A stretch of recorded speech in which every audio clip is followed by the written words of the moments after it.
Awesome, so let's continue with our analysis of Guy Kawasaki, who is a best-selling author focusing on social media, business communication, and startups.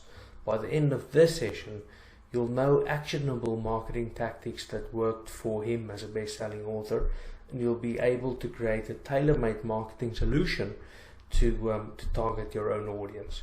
Remember, there's nothing these best-selling authors can achieve that you cannot achieve if you learn how they do it and if you're willing to put in the same effort.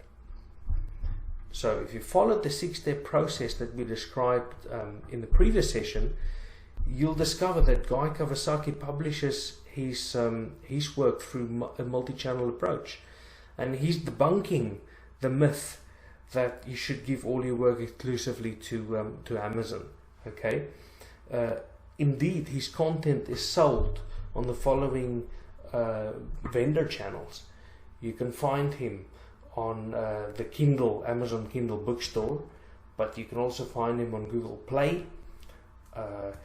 You'll find him on iTunes, on the iTunes bookstore, and you'll also see that his work is available on the Kobo bookstore.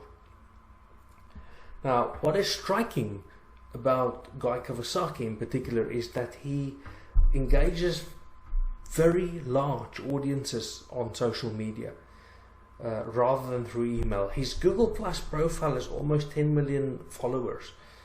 He's an absolute legend on LinkedIn, and his YouTube videos are being watched by millions of viewers.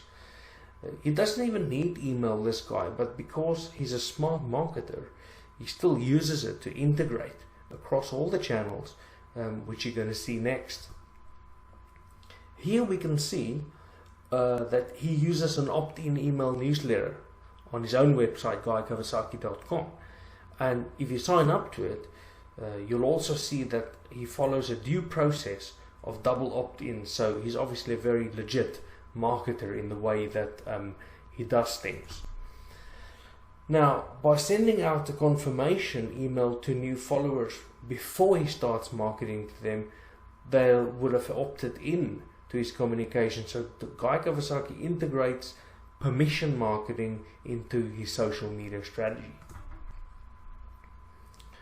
Guys, I would say Guy Kawasaki is a smart marketer, and you should do the same.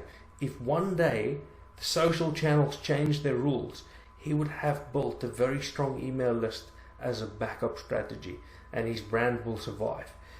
He's also hedging himself against the big players like Amazon and Google because they do not share reader information and contact details with him as an author. So he takes an important step in managing the relationship with his followers directly.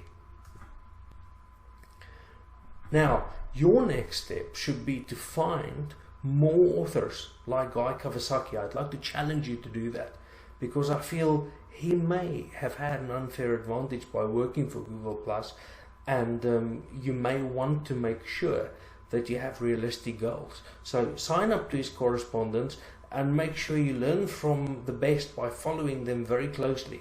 Okay, next up, guys, we're going to have a look at Tim Ferriss, at how he dominates his niche and how he promotes his brand and his publishing business.